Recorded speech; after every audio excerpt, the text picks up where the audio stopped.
In a world of soulless corporations pretending to care about users for profit, Duolingo managed to become the ideal example of how a billion-dollar company should build a genuine connection with their users. From expertly marketing their mascot Duo the Owl with relatable memes, to having a mission of making the world a better place, Duolingo has always had a place in the heart of its users. Unfortunately, one out-of-touch decision has completely derailed the relationship and forced many of their most dedicated users to quit using the app entirely. Should I kill my streak over this AI BS? To make matters worse, their uncanny response to the situation only pushed fans further away and strengthens the notion that they didn't really understand their users. Hello world, I'm a part of Duolingo's social team, and it's time you all learn the truth. Enough is enough. If you have seen this video, I'll know my plan has worked. I've had it with the CEOs and those in power. It is time we show them who's in charge. Hi, I'm the Internet Anarchist. I create weekly YouTube documentaries, and today we'll be examining the rapid reputational downfall of Duolingo, what they did to turn their user base against them, and why their attempts to quell the controversy only intensified it. Duolingo is one of those companies that seems capable of doing the impossible. Not only did they turn a free product into a profitable business worth over 20 billion, but they also managed to do it while staying true to the values the company was founded on. However, getting to that level of success wouldn't have been possible without a seemingly unshakable connection with their users. For those unfamiliar with Duolingo, it's a language learning app that uses game-like mechanics to keep users engaged and assists them at achieving fluency in a given language. The app's bright colors, leaderboards, streaks, and the iconic mascot Duo the Owl are all surface-level hooks designed to keep users coming back to all the lessons. According to their website, Duolingo's mission is to create a free language education alternative available to everyone. This mission was so compelling that even before Duolingo's launch in late 2012, the app had over 500,000 users on their wait list. By the end of the following year, that number had grown to over 5 million users. While being completely free was enough to bring in users, it wouldn't be enough to keep the company in business long term. This problem pushed Duolingo's founders, Louis von Ahn and Severin Hacker, to find alternative ways to generate revenue beyond charging users upfront. Louis already had experience monetizing a free product when he created the website security service Captcha, but doing the same with a language learning product wouldn't be as easy. From experimenting with the ideas of selling user-made translations to including ads after lessons, Duolingo's founders spent the first 5 years of the company's existence searching for a way to generate sustainable cash flow from their users. Since they couldn't monetize Duolingo right away, the developers focused exclusively on improving the user experience and quality of lessons to maximize the time users spent engaging with the app. And that's not paid user retention, that's just free. We were not making any money. For the first 5 years of Duolingo, we made $0. Like, we were not making any money. And because we were not making any money, we also weren't spending any money on marketing. So there was kind of nothing to do. We weren't spending any money on marketing, so there was not much to do there. We weren't making any money, so there was not much to do in terms of like working on the monetization of Duolingo or anything like that. The only things we could work on are teach better and keep people engaged. And so that's all we did. So 5 years, we simply made the product stickier and stickier. And it really made a big difference. While improving the Duolingo experience required continuous modifications, the development team didn't know or couldn't pinpoint which changes were making things enticing for users versus simply driving retention metrics. Two things were happening. Number one, we would add the screen and we couldn't tell if the thing was better or not because we would see that the metrics were like either kind of flat, but if they were flat, we always found an explanation like, oh, it's because this week is Thanksgiving or whatever it is. And that's why normally we would have gone down. But because we added the screen, we didn't go down or something like that, like whatever. It just couldn't tell if things were actually helping or not. And in addition to that, we couldn't tell which idea was good and which wasn't because we're like, well, if we couldn't tell if that was a good thing or not, we, I don't know, was that a good idea or not? And so at some point it occurred to us, you know what, we should actually run one A/B test and figure out if that thing was actually good. I remember we ran a test. I don't remember exactly what the feature was, but I remember there were like 4 options and each one of us bet on which the option was going to be best. And we thought of ourselves as very good product people. And it turned out none of us were right.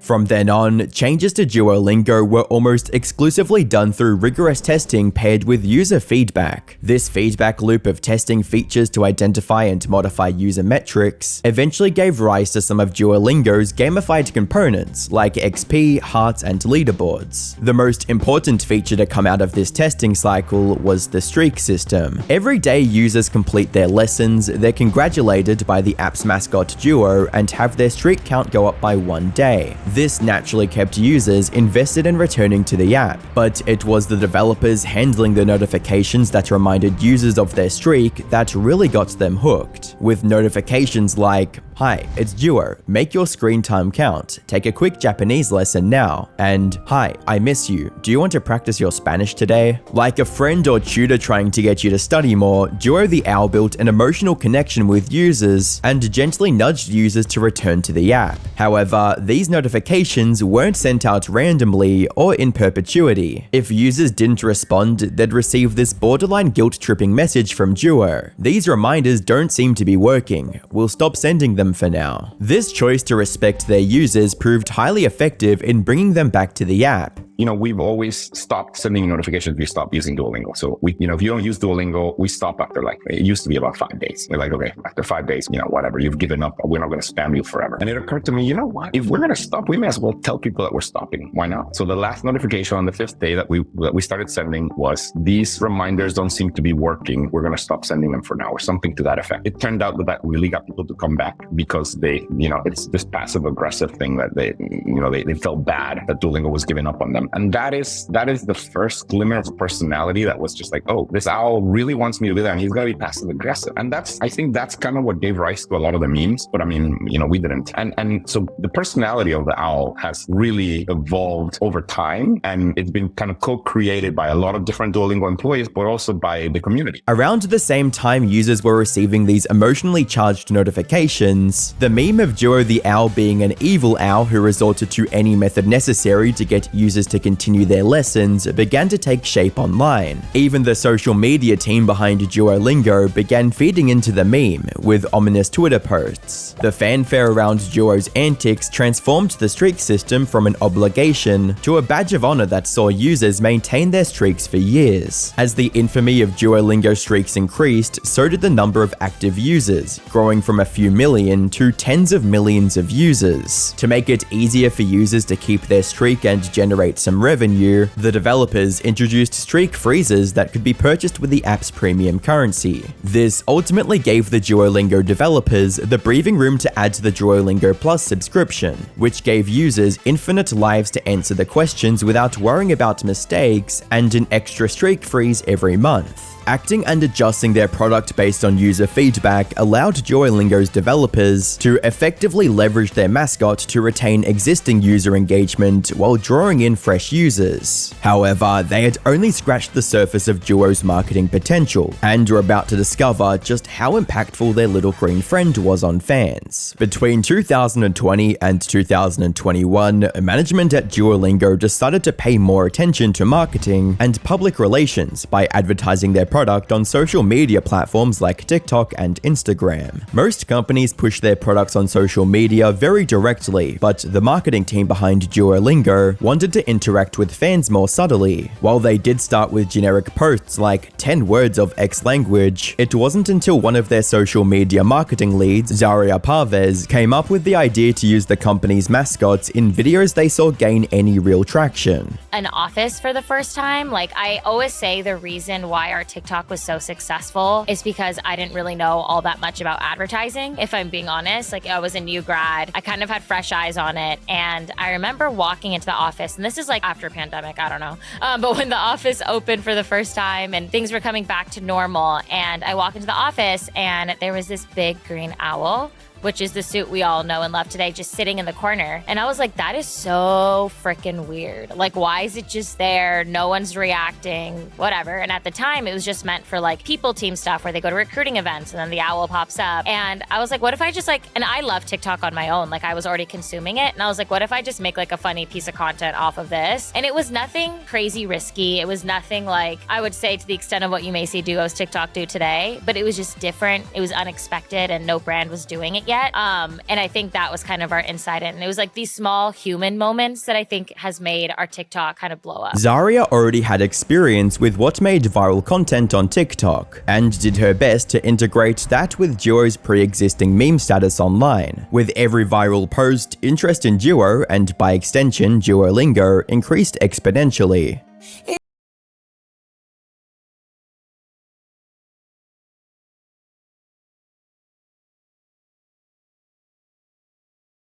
This growth was only multiplied by the fact that people were stuck indoors during the pandemic and desperately needed something both engaging and productive to pass the time. By the end of 2021, the Duolingo TikTok page had garnered 100 million views and over 1 million followers. This strategy of focusing on entertaining viewers first and then getting them to learn second would truly set Duolingo apart on social media. That's what we're learning, is that like people don't come to social to learn a language, and very few people actually care about our app when they're on social media. And I think like if we're lucky, people will be like complaining about how they got a C- in Spanish and how much they hate language learning. Maybe they'll insult our app, or they'll just confuse us with like Dua Lipa. Like that is what people are talking about when it comes to social and language learning. Like they genuinely, very few, some must, but very few people care what Duolingo has to say about the new slang word. Like it's just not something that they're going to social for. They're going for either a break or for entertainment. The growth brought on by their expansion into social media couldn't have come at a better time, as Duolingo's founders took the company public in July of 2021. This change meant user growth and revenue numbers were even more vital to Duolingo's survival and keeping shareholders happy. As time passed, Duolingo's marketing team relied more and more on their mascot to market the app, and even went as far as growing a cast of side characters with in-depth lore. They even ran a whole advertising campaign around the evil Duo meme. Has your family been taken by a corporate mascot?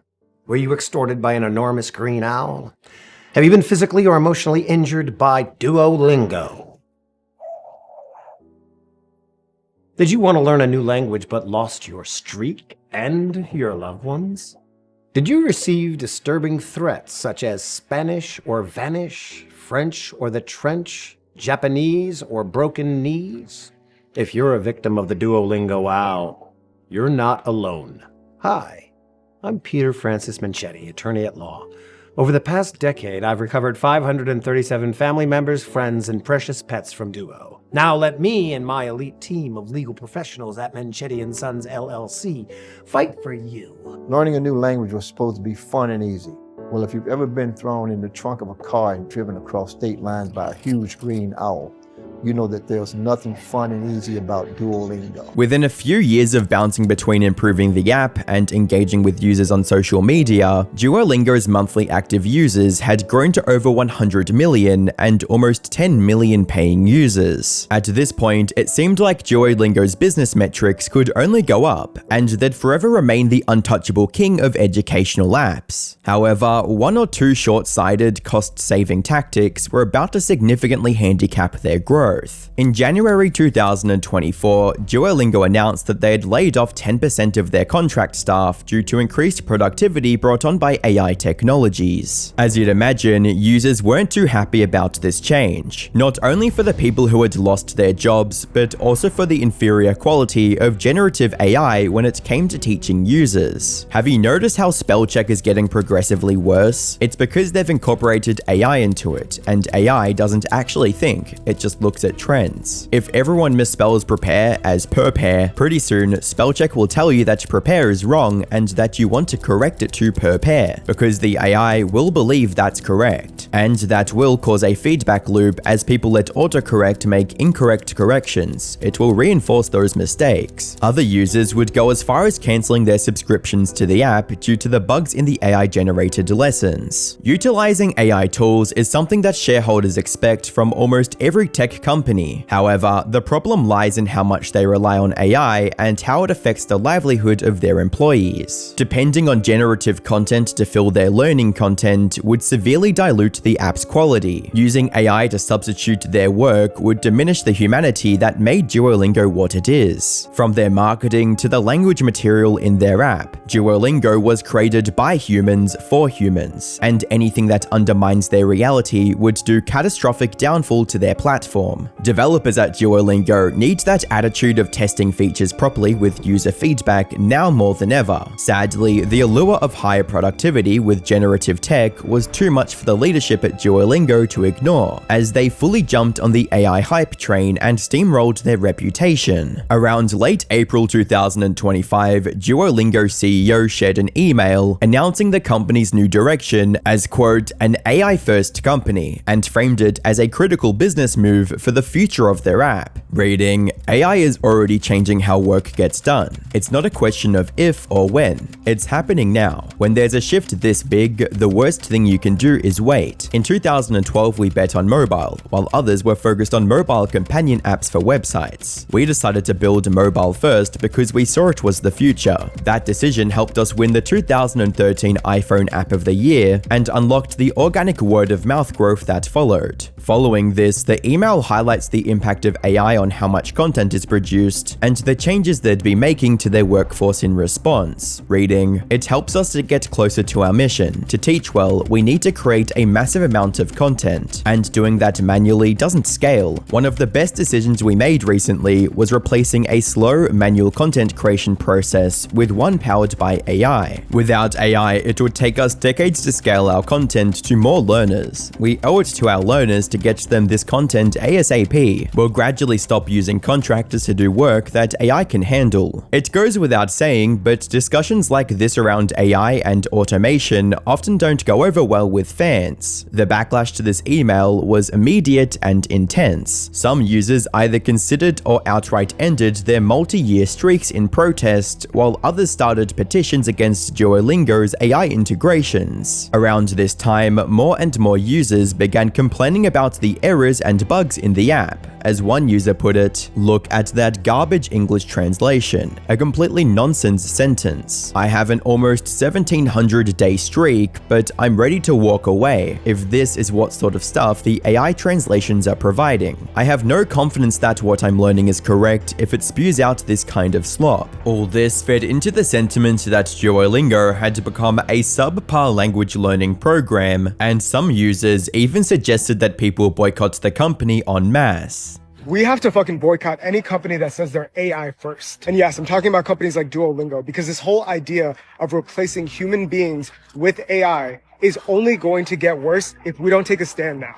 And I'm sick and tired of all these stupid ass CEOs acting like AI is going to make everybody's life better. Not if you take people's ability to make income, because how are they going to survive? And what's even more annoying is hearing people try to downplay AI as if it's not going to replace the majority of people's jobs, comparing it to other advancements in technology in the past. This shit is not the same. Like, these companies are all trying to convince us that AI is just going to help us do our jobs better, when in reality, companies are starting to come out and say that they are going to use AI first before they hire people. And honestly, it might already be too late, but we're still early enough to where we can try to do something. So if you hear of a company doing this and not hiring people or firing people because of AI, boycott them, unfollow them, stop using their products, delete them from your apps. Because at the end of the day, all they're really trying to do is to make more profits for the people that are already on the top. Duolingo initially didn't respond to users' concerns. Instead, they made all the content on their social media platforms private. Naturally, users assumed that this was just a ploy to get people's attention and set up another marketing stunt, with the user stating, "Probably a publicity stunt like always, getting ready to talk about chess probably." As predicted, Duolingo's PR team came out with a response video, but it wasn't what fans expected. On the 20th of May 2025, Duolingo released a video on their social media titled "The Truth, Exposing Duolingo," in which an individual wearing a three-eyed Duo mask tries to sympathize with users. Hello world, I'm a part of Duolingo's social team, and it's time you all learn the truth. Enough is enough. If you have seen this video, I'll know my plan has worked. I've had it with the CEOs and those in power. It is time we show them who's in charge. We taught the green bird how to twerk. We put him on the map, only for the elite to ruin it all. Everything came crashing down with one single post about AI. And for those accounts pretending to be me, you can't outdo the doer. You know that one time where Duo died? died? That wasn't a stunt, it was a signal, a distraction from what was really going on. We were just told to act normal, but I haven't had one normal thought since 2022. No more wearing that sweaty suit. No more taking the phone. We can't just move on and pretend that everything is fine. It isn't. No owl should be above the law. And no, they can't stop me. It's time to teach you a lesson. I changed all the passwords. Here comes the truth in 3, 2, 1. That clip would serve as a teaser to the real response from Duolingo. 2 days later, they released a follow-up interview with the CEO, where they tried to explain the reasoning behind the push for AI. I'm making the man who caused this mess accountable for his behavior. I'm demanding answers from the CEO, Luis Von On. I know you're upset. I know people are upset. I want to make this right, and I'll answer any questions you may have. First question, so are there going to be any more humans left at this company? Our employees are what make Duolingo so amazing. Our app is so great because our employees made it. Our social media presence is so funny and unhinged, not because I did that, or because an AI did that, it's because our employees did. So we're gonna continue having employees, and not only that, we're actually gonna be hiring more employees. How do we know that these aren't just empty promises? As long as you're in charge, we can still get shuffled out once the media fire dies down. And we all know that in terms of automation, CEO should be the first to go. AI is a fundamental shift. It's going to change how we all do work, including me. And honestly, I don't really know what's going to happen, but I want us as a company to have our workforce prepared by really knowing how to use AI so that we can be more efficient with it. When the topic of human communication requiring real teachers came up, Lewis focused on the quantity of AI output rather than the sacrifices in quality.